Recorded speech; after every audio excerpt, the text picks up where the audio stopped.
200 years ago, Earth was dying. The plague came without warning. It started in small villages and spread to cities within weeks. Hospitals filled with the sick and the dying. Doctors worked until they collapsed, but nothing they did made any difference. The disease killed everyone it touched. Young and old, rich and poor, healthy and weak. No one was safe.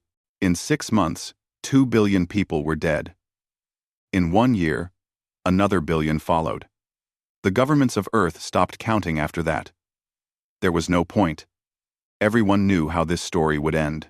Humanity would join the long list of species that had risen, grown, and then vanished from the universe. The great cities became quiet. Streets that once held millions now held only the wind. Families buried their loved ones and waited for their own turn to come. Children asked their parents if tomorrow would ever arrive, and parents had no answers to give. Earth had only recently discovered that they were not alone in the universe. 10 years before the plague, humanity had made first contact with the Galactic Council. The Council was an alliance of hundreds of species, some ancient and powerful, others young and growing. They had watched humanity with curious eyes. Here was a new species, full of fire and ambition, reaching out into the stars for the first time. But when the plague came, the Council did nothing. Humanity sent messages begging for help. They asked for medicine, for doctors, for anything at all. The Council received these messages and discussed them in their great halls. They debated for weeks while humans died by the millions. In the end, they decided that humanity was not worth saving. The official reason was something about non-interference protocols and the natural order of species development. The real reason was simpler. Humans were new. They had nothing to offer. They had no advanced technology, no rare resources, no strategic value. Saving them would cost money and effort, and the Council would gain nothing in return. So the Council turned away and left humanity to die. But someone else was watching. The Valorans were an insectoid species from a small world at the edge of explored space. They were not warriors or conquerors. They were healers. For thousands of years, they had studied medicine and biology. They had cured diseases that other species thought were impossible to cure. They had saved millions of lives across the galaxy. The Valorans were also not members of the Galactic Council. They had been invited many times, but they always refused. They did not care about politics or power.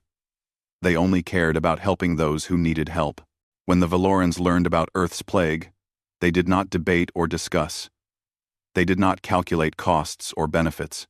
Their high healer, a wise and ancient being named Tiras, made the decision in less than 1 hour. They are dying, Tiras said to the Valoran Council. We can save them. What else is there to discuss? Some Valorans worried about what the Galactic Council would think. Others worried about the cost of the medicine and the ships needed to deliver it. Tiras listened to all of them and then shook her head. If we let them die because we are afraid or because it costs too much, then what are we? What is the point of all our knowledge if we do not use it to help others? We will go to Earth, and we will save them. This is what Valorans do. 3 weeks later, a fleet of Valoran medical ships appeared in Earth's orbit. Humanity did not know what to make of them at first. Some feared it was an invasion. Others thought it was a trick. But then, the Valorans began to broadcast their message. They explained who they were and why they had come. They asked for nothing in return. They only wanted to help. The first Valoran ships landed in the most affected areas. Teams of Valoran healers stepped out onto Earth's soil, carrying cases full of medicine. They worked day and night, treating the sick, training human doctors, and setting up production facilities to make more medicine. High healer Tiras herself came to Earth. She was tall for a Valoran, with shimmering wings and large, kind eyes. She walked through the hospitals and held the hands of the dying.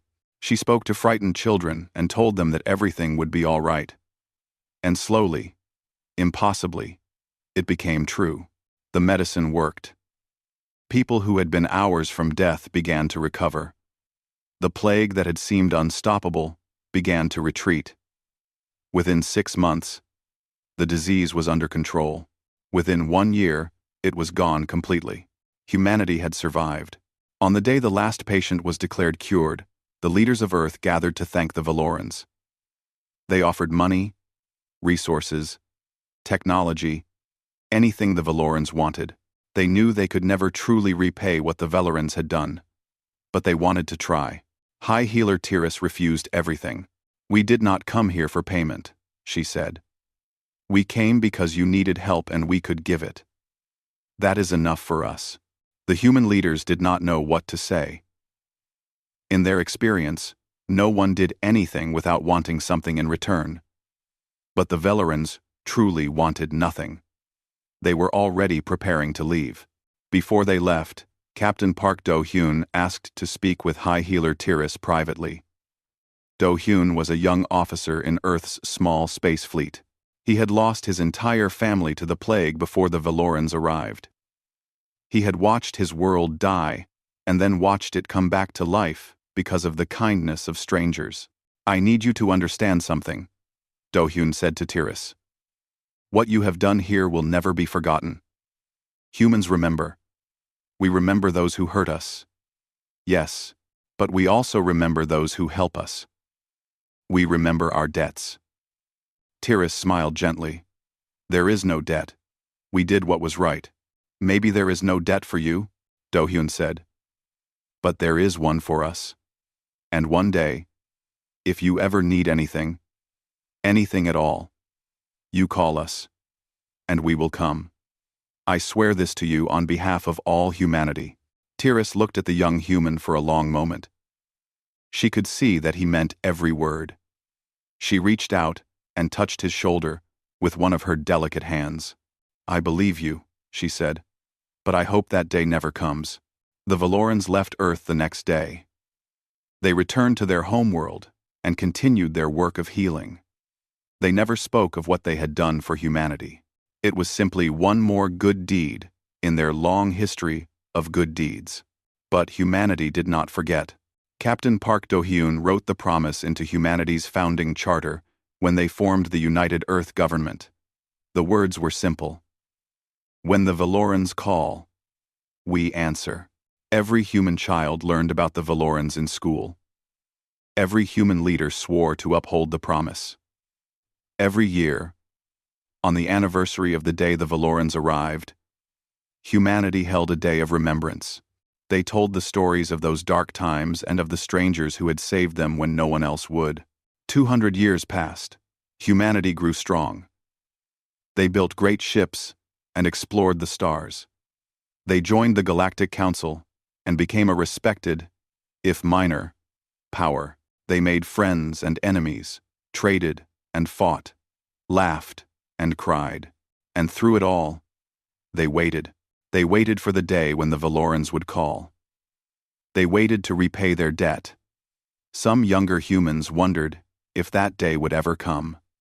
The Valorans were peaceful and quiet. They had no enemies. They needed no help. But the older humans knew better. They knew that the universe was not kind to the peaceful and the quiet. They knew that someday, somehow, the Valorans would need them, and on that day, humanity would answer. The call came on a cold morning in December, 203 years after the plague. It was a short message, transmitted from the edge of Valoran space. The words were desperate and afraid. "Please help us. They are coming. We cannot stop them. Please." Humanity had waited 200 years for this moment. They did not wait a single moment longer.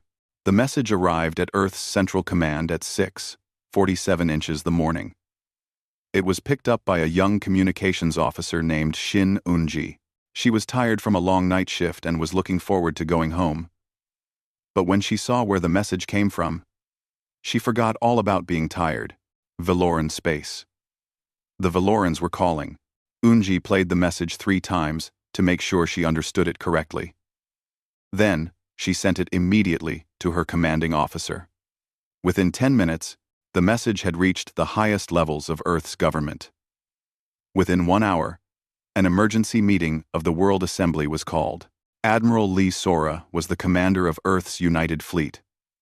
She was 53 years old, with sharp eyes and gray hair that she kept cut short. She had served in the fleet for 30 years and had fought in 3 different conflicts. She was respected by her officers and feared by her enemies. When Sora heard the message, she felt something she had not felt in a long time. Her heart beat faster. Her hands wanted to shake. She forced herself to stay calm, but inside, she felt like that young officer who had first joined the fleet with dreams of adventure and honor. This was the moment. The moment that every human had been waiting for. The moment that their grandparents had told them about. The debt was being called. Sora traveled to the World Assembly Building in Geneva. Leaders from every nation on Earth were already gathering. They sat in a great circular room, hundreds of them, all watching the screen where the Valoran message played again and again. Please help us. They are coming. We cannot stop them. Please.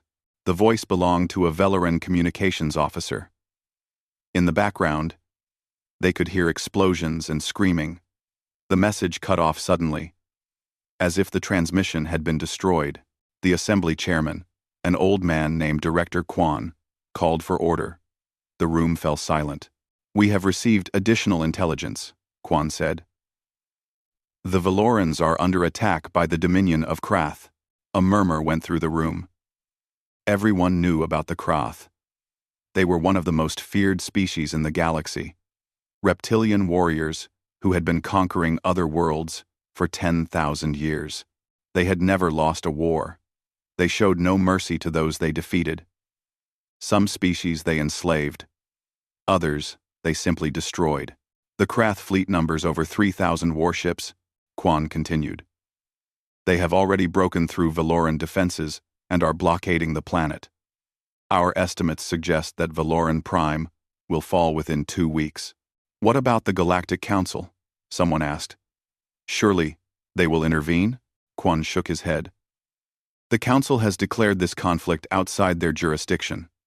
They will not help. Quan. Of course they won't, Sora said bitterly. They didn't help us either. The room was quiet again.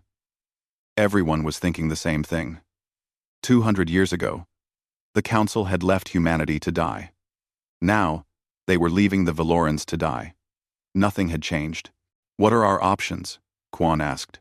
A military advisor stood up. If we send our fleet, we will be outnumbered at least 7-1. The Krath have superior numbers and more experience. Realistically, we cannot win this battle. So we do nothing? Another leader asked. We could try diplomacy, someone suggested. Perhaps we could negotiate with the Krath. Sora laughed. It was not a happy sound. The Krath do not negotiate. They take what they want. The only language they understand is force. Then what do you suggest, Admiral? Sora stood up and looked around the room. She looked at the faces of presidents and prime ministers, generals and diplomats. She saw fear in some of their eyes. She saw doubt in others. But she also saw something else. She saw the same fire that she felt in her own heart. I suggest we remember who we are. Sora said. 200 years ago, we were dying. Everyone abandoned us. Everyone except the Valorans. They came to us and saved us when they had nothing to gain. They asked for nothing in return. And we swore that we would never forget. We swore that when they called, we would answer. She pointed at the screen where the message still played. They are calling. They are calling for help, and we can answer, or we can turn away like cowards. But if we turn away, we are not worthy of what they did for us. We are not worthy of being called human. The room was very quiet. Yes, we are outnumbered, Sora continued. Yes, we might lose. Yes, many of us will die. But some things are more important than winning or losing. Some things are more important than living or dying. Honor is more important. Keeping your word is more important. Protecting those who protected you is more important. She slammed her hand on the table. I say we go. I say we take every ship we have, and we fly to Valoran Prime, and we fight. And if we die like humans. We die with honor. We die paying our debts. For a long moment, no one spoke. Then, slowly, one by one, the leaders of Earth began to stand. They stood in agreement. They stood in unity. They stood to honor a promise made 200 years ago. The vote was unanimous. Fleet Admiral Yun Tae-woo was given command of the expedition. He was Sora's second in command, a brilliant tactician who had never lost a battle. He was 45 years old and had 2 children who he loved more than anything in the world. When he received his orders, he went home and held his children for a long time. "Why do you have to go, father?" his daughter asked. Tae-woo smiled and stroked her hair. "Because a long time ago, some very kind people saved us. And now they need our help. It's time for us to be kind back." The fleet assembled in Earth's orbit. 400 warships, 2 million soldiers. It was the largest military force humanity had ever sent beyond their own system. Every ship was painted with the same symbol, the Valoran healing sign combined with the human star, a symbol of the bond between 2 species. Lieutenant Kim Ha-jin was a young pilot assigned to one of the fighter squadrons. He was 24 years old and had only been in the fleet for 2 years. When the call went out for volunteers for the Valoran mission, he was one of the first to step forward. His commanding officer asked him why. "My great-grandmother survived the plague," Ha-jin said. "She was 7 years old when the Valorans came. She told me stories about them all her life, about how they held her hand when she was sick, about how they sang to her when she was scared. She made me promise that if the Valorans ever needed help, I would go to them. I intend to keep that promise." "You know you might not come back." Ha-jin nodded. "I know. But some things matter more than coming back." Across the fleet, similar conversations were happening. Parents said goodbye to children. Husbands said goodbye to wives. Friends embraced and made promises to see each other again. Everyone knew that many of them would not return. But no one refused to go. On the day of departure, Admiral Sora spoke to the fleet. "Today we do something that no one expects. Today we fly to help a species that is not our ally, not our trading partner, not our neighbor. Today we fly to help them because 200 years ago, they helped us. Some people will say we are fools. Some people will say we are throwing our lives away for nothing. But we know the truth. We know that this is what it means to be human. We remember our debts. We keep our promises. And we protect our friends. And one. She paused and looked at the stars. The Krath think they are the most powerful species in the galaxy. Today, we teach them something. We teach them that there are things more powerful than warships and weapons. Things like loyalty. Things like honor. Things like love. The fleet jumped to hyperspace. As they traveled, intelligence reports came in. The Krath armada was even larger than they had thought. 3,500 ships. Maybe more. The Valorans had already lost half their planet. Time was running out. Some of the younger officers were afraid. Fleet Admiral Tae-woo understood their fear. He felt it himself. But he also felt something stronger than fear. He felt pride. Pride in his species, pride in his fleet, pride in what they were doing. "We are outnumbered," he told his officers. "But we are not outmatched. The Krath have strength, but we have something they do not have. We have a reason to fight that is bigger than ourselves. We fight for our honor. We fight for our word. We fight for those who saved us." He looked at each of them. "And that makes us the most dangerous force in the galaxy." The fleet burst out of hyperspace at the edge of the Valoran system. Ahead of them, they could see the Krath blockade. Thousands of dark warships surrounding a blue-green world. Below, millions of Valorans were waiting. Some of them were praying. Some of them were crying. All of them were afraid. Admiral Tae-woo opened a channel to all frequencies. This is Fleet Admiral Yoon Tae-woo of the United Earth Fleet. We are here to inform the Dominion of Krath that the planet Valoran Prime is under the protection of humanity. You will withdraw your forces immediately. This is your only warning. For a long moment, there was silence. Then the Krath responded. They laughed. Supreme Commander Vorath of the Krath Dominion had conquered 37 worlds. He had destroyed fleets twice the size of his own. He had crushed rebellions and broken alliances and brought entire species to their knees.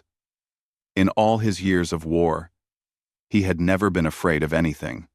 When he received the human transmission, he laughed so hard that his officers thought he had gone mad. "Humans," he said, still laughing. "The humans have come to save the insects. 400 ships against 3,000. Do they think we are fools? Do they think we will run away because they asked nicely?" His second officer, a scarred veteran named Korax, was not laughing. He was looking at the sensor readings with worried eyes. "Supreme Commander, perhaps we should not dismiss them so quickly. The humans have a reputation for—" For what?" Vorath interrupted. "For being emotional? For being sentimental? That is their weakness, not their strength. They have come here to die for a species that is not even their ally. This is stupidity, not bravery." He turned to his communications officer. "Send them a reply. Tell them that if they leave now, we will let them go. Tell them that if they stay, we will destroy them, and then we will come to their world and destroy that too. Tell them that this is their only chance." The message was sent. The human fleet did not move. Vorath smiled. He had hoped they would stay. It had been too long since he had a real battle. "All ships," he commanded. "Attack formation. Destroy them." The Krath fleet moved forward. 3,000 warships spreading out like a dark cloud. Their weapons were charged. Their soldiers were ready. This would be easy, they thought. This would be over quickly. They were wrong. Fleet Admiral Tae-woo had known from the beginning that they could not win a direct battle. The Krath had too many ships, too much firepower. If the humans tried to fight them head-on, they would be destroyed in hours. So Tae-woo had planned a different kind of battle. "All ships," he commanded. "Execute pattern storm." The human fleet scattered. Instead of forming a defensive line, they broke into hundreds of small groups. Fast frigates and quick destroyers. Fighter squadrons and bomber wings. They did not try to match the Krath strength against strength. They flew around them, and between them, and behind them. This was asymmetric warfare. This was the way humans had always fought when they were outnumbered. Strike fast. Strike hard. Disappear before the enemy can respond. Make them chase you. Make them angry. Make them make mistakes. The Krath were confused. They were used to enemies who stood and fought. They were used to enemies who tried to match their formations. But the humans were everywhere and nowhere. Every time the Krath turned to face them, they were already gone. Commander Baek Ji-yeon led the first major strike. She was 32 years old and had been flying since she was 16.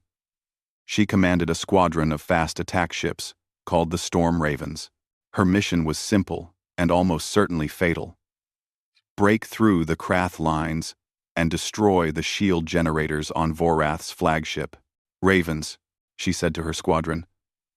"Today we do something that people will remember. Today we show the galaxy what humans are made of.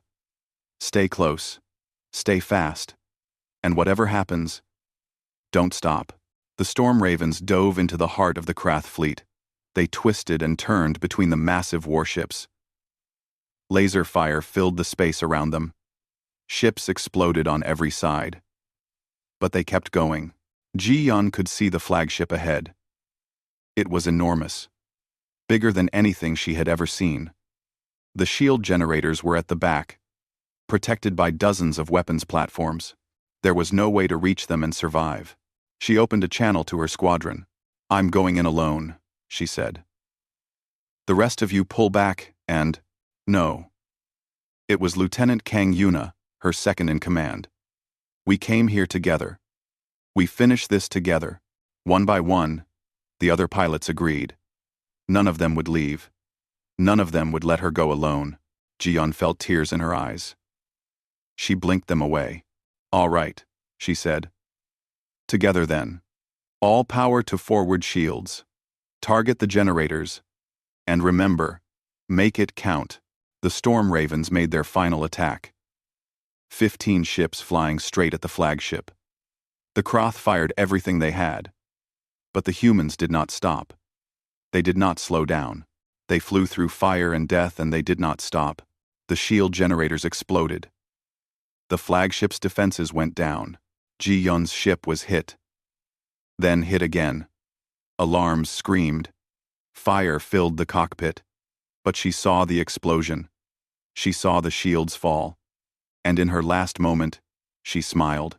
Ravens complete, she whispered. Mission successful.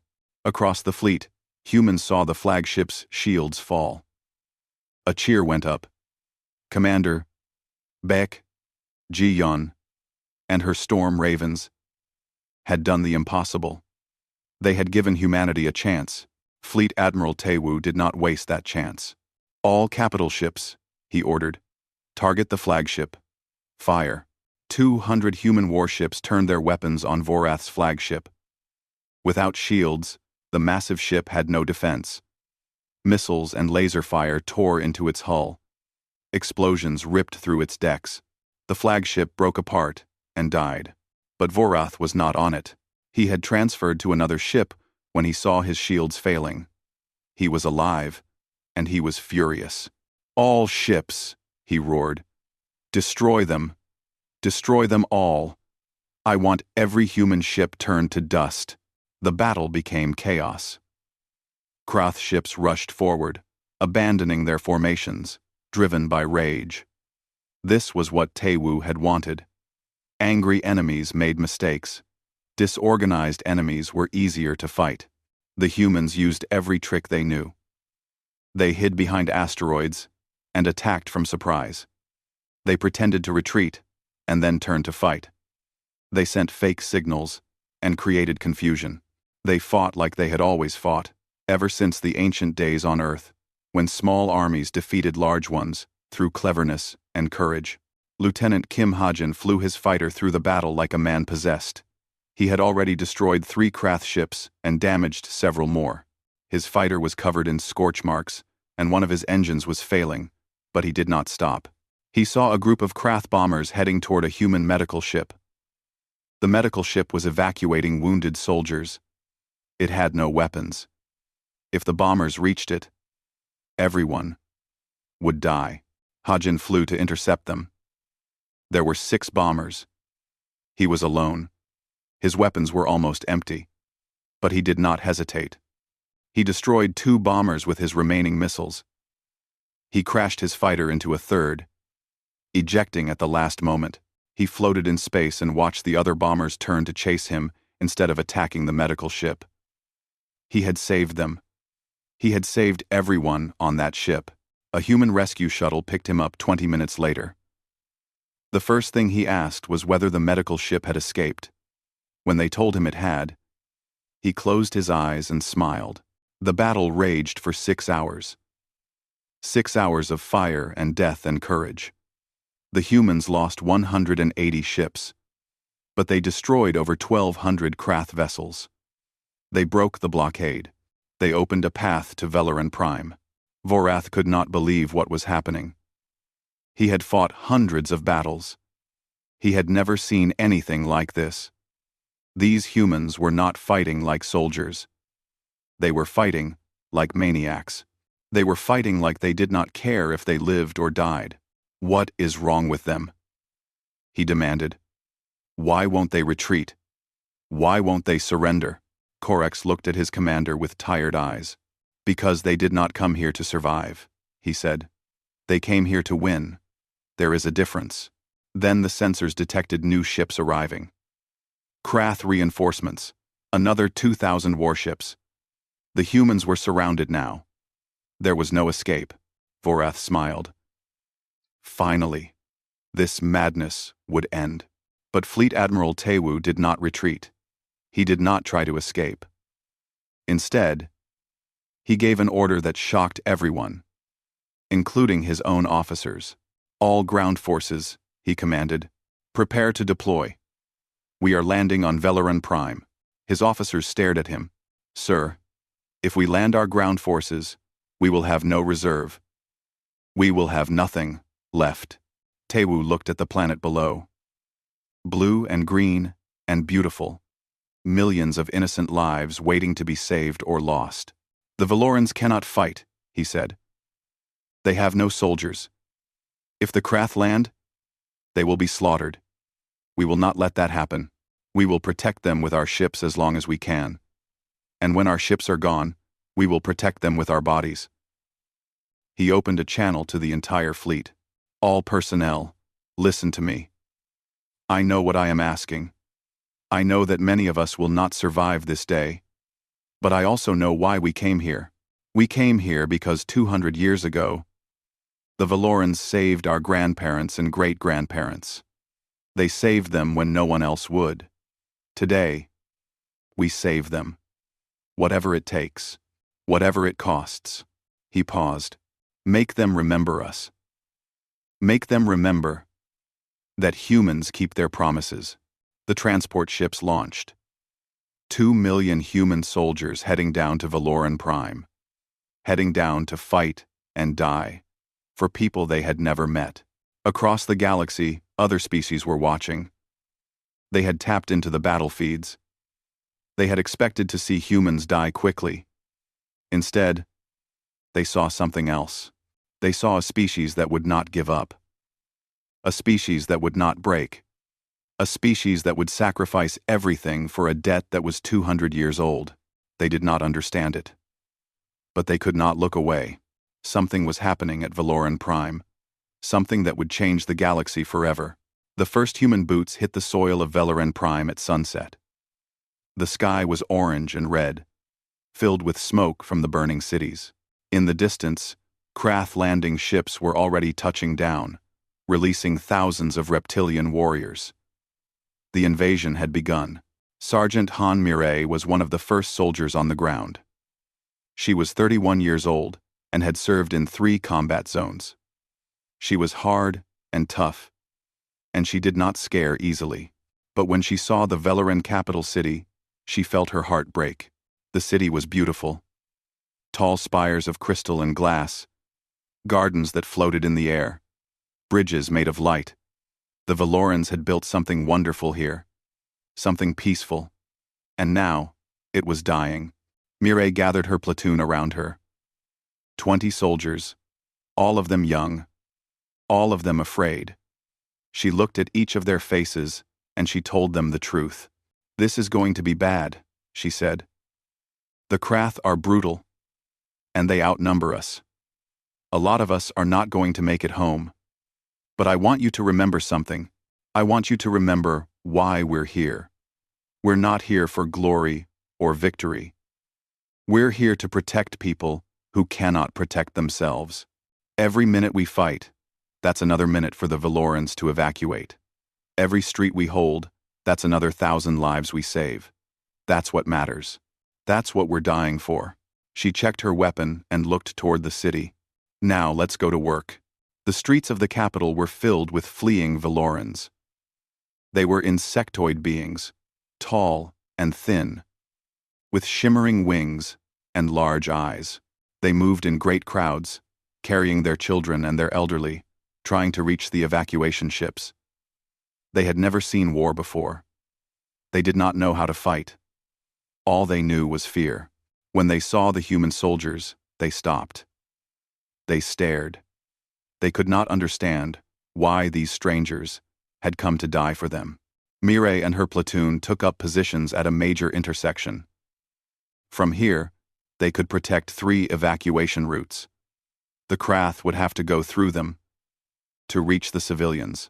Defensive positions, Mireille ordered. And remember, they're not getting past us. Not one.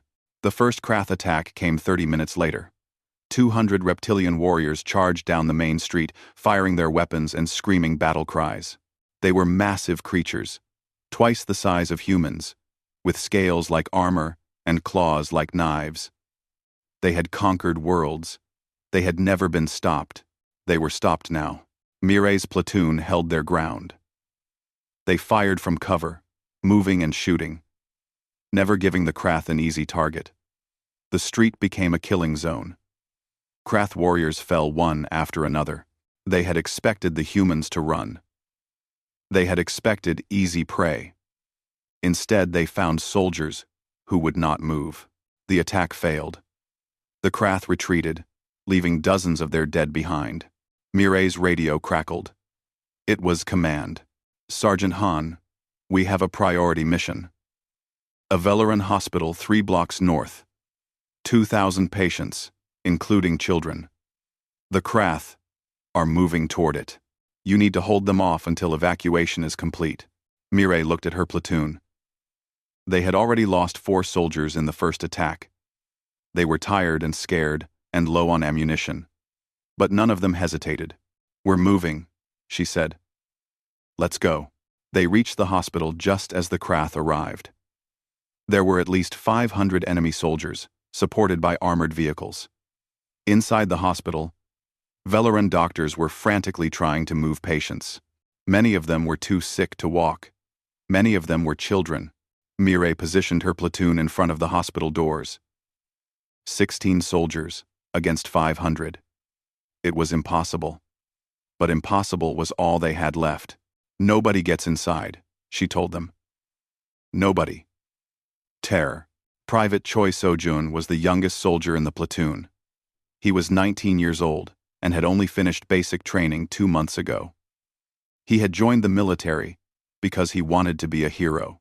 Now he was standing in front of a hospital, watching an army come to kill him. He was so scared he could barely hold his weapon. Mirai saw the fear in his eyes. She put her hand on his shoulder. You're going to be all right, she said. Just do your job. Protect the people behind you. That's all that matters. Seo-jun nodded. His hands stopped shaking. He raised his weapon and faced the enemy. The Krath attacked. They came in waves, crashing against the human line like water against rocks. The fighting was brutal. Humans and Krath died together in the streets. Blood mixed with dust and the air filled with screams. But the humans held. Every time the Krath pushed forward, the humans pushed them back. Every time a soldier fell, another took their place. They were not fighting for victory. They were fighting for time. Every minute they lasted was another minute for the doctors inside to save lives. Inside the hospital, the evacuation was chaos. Doctors carried patients on their backs. Nurses pushed beds through the hallways. Children cried for their parents. But slowly, impossibly, they were getting people out. High healer Tiris was there. She was very old now. Her wings faded, and her movements slow. But she had refused to leave. She moved through the hospital, helping where she could, calming those who were afraid. When she heard the fighting outside, she went to the window and looked out. She saw the human soldiers. She saw them dying to protect her people. And for the first time in her long life, Tiris did not know what to say. A young Velaran doctor came to her. High healer, we need to go. The evacuation ships are waiting. Tiris shook her head. Not yet. There are still patients. But the humans cannot hold much longer. If the Krath break through, then we will die together, Tiris said. But we will not leave until everyone is safe. That is what they are teaching us. That is what it means to protect those who cannot protect themselves. Outside, the battle had reached the hospital entrance. The Krath had broken through the outer defenses. Only a handful of humans remained, fighting in the doorway itself. Private Sojun was one of them. He was wounded. His left arm was broken, and he had a deep cut across his face. But he was still standing. He was still fighting. The Krath kept coming, and he kept shooting them down. Then he saw something. A group of Krath warriors had found another way in. They were going around the side of the building, heading for a bridge that led to the back entrance. If they crossed that bridge, they would reach the patients, they would reach the children. Seo-jun did not think. He ran. He reached the bridge before the Krath. It was a small bridge, barely wide enough for 2 people. He stood in the middle and faced them. There were 50 of them. He was alone. "Come on then," he shouted. "Come on." They came, and he fought them. He shot and punched and kicked. He used his broken arm as a club. He used everything he had. The Krath could not get past him. The bridge was too narrow. They could only come at him one at a time. And one at a time, he killed them. He held that bridge for 11 minutes. Behind him, 300 Valoran children crossed to safety. They were the last patients in the hospital. They were crying and scared, but they were alive. Because one 19-year-old human refused to move. Seo-jun did not see them escape. A Krath blade found him before the last child crossed. He fell on the bridge, his body broken. His mission complete. When Sergeant Murray found him later, he was still holding his weapon, still facing the enemy, still not giving up. She knelt beside him and closed his eyes. "You did good, kid," she whispered. "You did so good." Across the city, similar stories were playing out. Humans dying in doorways and alleys. Humans standing in front of evacuation ships and refugee columns. Humans giving everything they had so that others could live. High healer Tiris finally left the hospital when the last patient was evacuated. As she walked to the transport ship, she passed through streets filled with human dead. She saw their faces, young and old, male and female.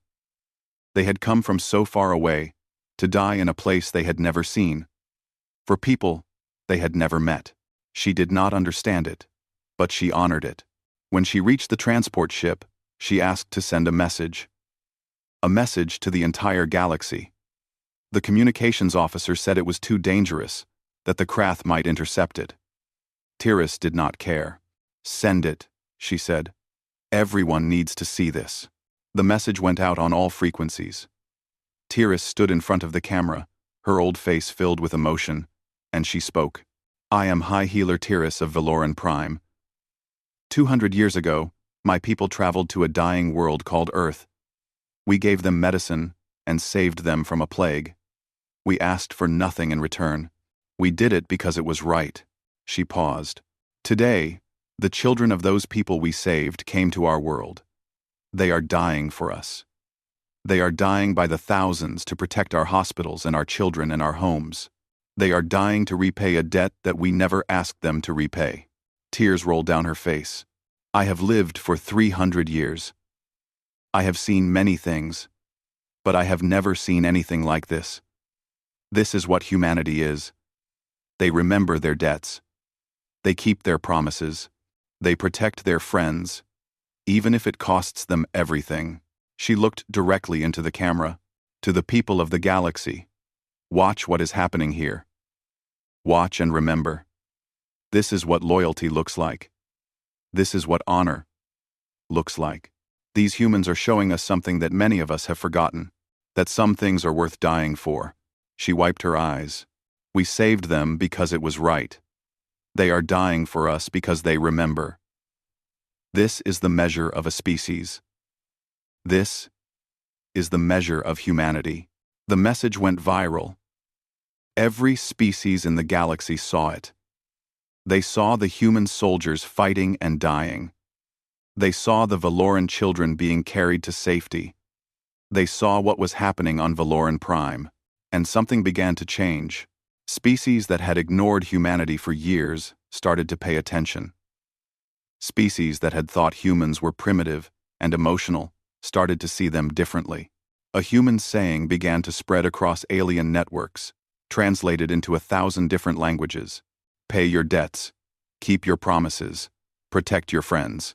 It was simple. But it was powerful. On Valoran Prime, the ground battle continued. The humans were running out of soldiers. They were running out of ammunition. They were running out of time. But they had done something. They had shown the galaxy who they were. And now the galaxy was watching and waiting to see what would happen next. Supreme Commander Vorath was preparing the final assault. He had lost more ships and soldiers than he had expected, but victory was still certain. The humans were broken. Their fleet was in pieces. Their ground forces were surrounded. All he had to do was give the order, and Valoran Prime would fall. He stood on the bridge of his new flagship and looked at the planet below. Soon it would belong to the Dominion. Soon the humans would be destroyed, and the galaxy would see what happened to those who challenged the Krath. Supreme Commander, his sensor officer said, "We are detecting new contacts at the edge of the system." Vorath frowned.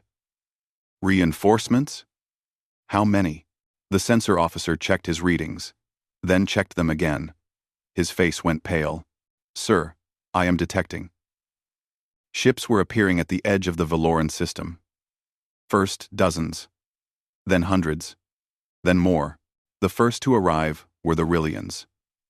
They were a reptilian species, not unlike the Krath, but they had chosen a different path. They were traders and builders, not conquerors. They sent 50 heavy cruisers, each one bristling with weapons. Their commander opened a channel to the human fleet. "This is Admiral Voss of the Rillian Collective. 15 years ago, a human trade ship brought food to our colony during the Great Famine. They asked for nothing in return. We remember. We are here to fight." Next came the Telluri Federation. They were an aquatic species who lived on ocean worlds. They had always kept to themselves, never involving themselves in galactic politics. But today they sent 200 warships, their entire battle fleet. "This is High Commander Pelax of the Telluri Federation. 20 years ago, human merchants traded with us fairly when everyone else tried to cheat us. They treated us with respect. We remember. We are here to fight." Then came the Nomari. They were ancient beings, older than most species in the galaxy. They had not fought a war in 1,000 years, but today they sent their dreadnoughts, massive ships that had won battles when other species were still learning to use fire. "This is Elder Morath of the Nomari Ascendancy. We have watched the humans since they first reached the stars. We have seen them keep their word when others broke theirs. We have seen them remember their debts when others forgot. Today they remind us what honor means. We are here to fight." More ships arrived. The Kessari sent 100 fighters. The Torvan sent their defense fleet. Even the Mindori, a species so peaceful they did not have weapons, sent medical ships to help treat the wounded. Vorath watched his sensors fill with contacts. 50 ships, 200 ships, 500 ships, 1,000 ships, more and more, coming from every corner of the galaxy. "What is happening?" he demanded. "Why are they here? The humans are not their allies." Korax looked at his commander with something that might have been pity. "No," he said. "But the humans showed them something. They showed them what it means to keep a promise. They showed them what it means to die for something you believe in. And now these species want to be part of that. They want to stand with the humans. They want to be worthy of that kind of loyalty." The Allied fleet now numbered over 2,000 ships. They formed a wall between the Krath and Valoran Prime. Human ships and Rillian ships and Telluri ships and Nomari ships, all fighting together. All united by the example of one species that would not break its word. Fleet Admiral Tewu could not believe what he was seeing. He had come here to die. He had come here to pay a debt and make a last stand. He had never expected help. He had never expected anyone to care. But they cared. They had seen what humanity had done, and they wanted to be part of it. They wanted to stand with the species that remembered its promises. He opened a channel to all the Allied ships. "This is Fleet Admiral Yoon Tae-woo of Earth. On behalf of humanity, I thank you for coming. I thank you for standing with us. Today we show the galaxy what happens when good people refuse to stand alone. Today we show them that some things are worth fighting for. Admiral Voss of the Rillians responded first. "We do not need thanks. We are here because it is right. Now let us finish this." The Allied fleet moved forward. 2,000 ships against the remaining Krath forces. Vorath watched them come. He had never lost a battle. He had never retreated. But he had also never faced anything like this. These were not professional soldiers or calculated strategists.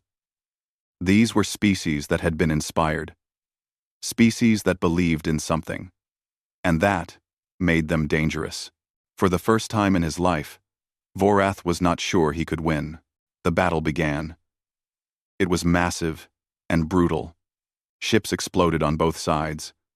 The void filled with fire and debris. But the Allied fleet had something the Krath did not have. They had unity. They had purpose. They had the knowledge that they were fighting for something right. Lieutenant Kim Ha-jin was back in a fighter. He had been given a new ship after his last one was destroyed. He flew with a mixed squadron now. Humans and Rillians and Telluri pilots, all fighting together. They communicated through translation software, but they understood each other perfectly. They were all here for the same reason. Commander Pelax of the Telluri led a strike against the Krath command ships. Sergeant Han Mirai coordinated ground forces with Nomari warrior monks. High Healer Tiris worked in a medical ship alongside human doctors. Species that had never met before worked together like they had trained together for years. The Krath fought hard. They were warriors born, and they did not surrender easily. But they were fighting alone. They were fighting for conquest and power and fear. And those things were not enough. Not today. One by one, the Krath ships fell. Their formations broke. Their commanders called for retreat. For the first time in 10,000 years, the Dominion of Krath was losing a battle. Vorath saw his empire crumbling around him. He saw his ships burning and his warriors dying. He could not understand it. He had done everything right. He had followed the ways of the Krath, the ways that had always brought victory. But today, those ways were not enough. His communications officer spoke. "Supreme Commander, we are receiving a transmission from the human fleet." "Put it through." Fleet Admiral Tae-woo appeared on the screen. His face was tired, but his eyes were sharp. Behind him, Vorath could see the Allied fleet. Ships from dozens of species all flying together. "Supreme Commander Vorath," Tae-woo said. "You asked why we came here. I will tell you. We came because 200 years ago, the Valorans saved our species. They asked for nothing in return. But we remembered. We remembered our debt." He leaned forward. "And now you have taught the galaxy something else. You have taught them that humans protect what they love. You have taught them that when you threaten our friends, we come for you. You have taught them that there are things more powerful than your armada." He pointed at the Allied fleet behind him. "Look at what you have created. You have united species that were never allies before. You have shown them what it means to stand for something. You have made them brave." His voice became cold. "This is your only chance. Leave now.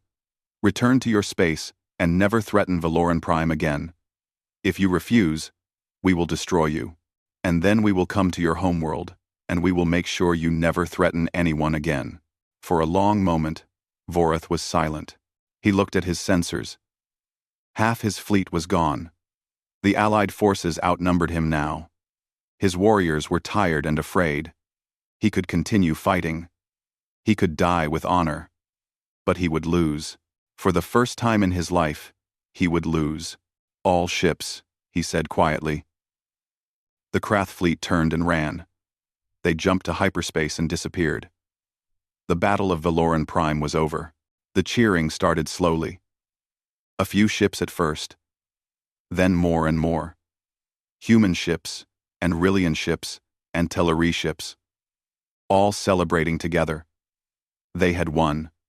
Against all odds, they had won. On Valoran Prime, the people came out of their shelters and looked up at the sky. The Krath were gone. Their world was saved. And they knew who had saved them. Fleet Admiral Taewoo landed on Velaran Prime 3 hours later. He was met by High Healer Tiras and a crowd of thousands. Humans and Velarans stood together, many of them crying, all of them grateful. Tiras approached Taewoo. She was very old and very tired, but her eyes were bright. "You came," she said. "You actually came." Taewoo nodded. "We made a promise, 200 years ago. Promise don't expire." Tiras reached out and took his hands. Her grip was weak, but her feelings were strong. "We gave you medicine. We thought it was a small thing. We did not know it would mean so much. Our every one. Act 10. We thought. We coming today. We gave you medicine." Taewoo smiled. "It meant everything. You saved us when no one else would. We could never forget that. We could never let that debt go unpaid." He looked at the crowds around them. "Humanity remembers. We remember those who help us and those who hurt us. We remember kindness and cruelty. We remember our friends." He squeezed her hands. "You are our friends, and we protect our friends." The memorial was built 1 year later. It stood in the center of the Valoran capital. A tall pillar of crystal, with names carved into every surface. Human names and Valoran names. Side by side, those who had died and those who had been saved. All of them remembered. All of them honored. Admiral Lee Sora came for the dedication ceremony. She walked through the memorial and read the names. So many names. So many lives given for a promise made 200 years ago. High Healer Tiras spoke at the ceremony. Her voice was weak, but her words were strong.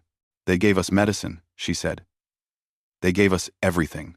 The Galactic Council sent a formal request to humanity after the battle.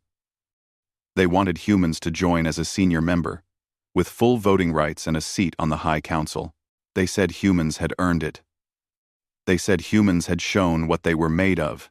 Admiral Sora accepted the invitation on behalf of Earth, but before she did, she made one request. She asked that Captain Park Do-hyun's words be updated in humanity's founding charter. The old words said, "When the Valorans call, we answer." And "When the Valorans call, when the Valorans call."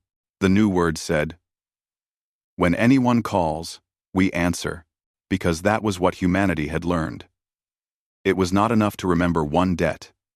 It was not enough to protect one friend. The galaxy was full of species who needed help, full of people who had no one to stand with them. And if humanity was going to be worthy of what the Velarans had done for them, they had to be willing to help anyone. They had to be the species that answered when no one else would. In bars and trading posts and government halls across the galaxy, species talked about what had happened at Velaran Prime. They told stories about the human soldiers who had died in doorways, about the pilots who had crashed their ships into enemy guns, about the 19-year-old private who had held a bridge alone so that children could escape, and they whispered a new saying to each other, a warning and a promise: never harm a friend of humanity. They remember their debts, and they always pay them back. Already, the galaxy had learned to fear many things: the Kroth Armada, the vacuum of space, the cold indifference of the void. Now they learned to fear something else. They learned to fear what happened when humans loved someone, and that fear would last forever.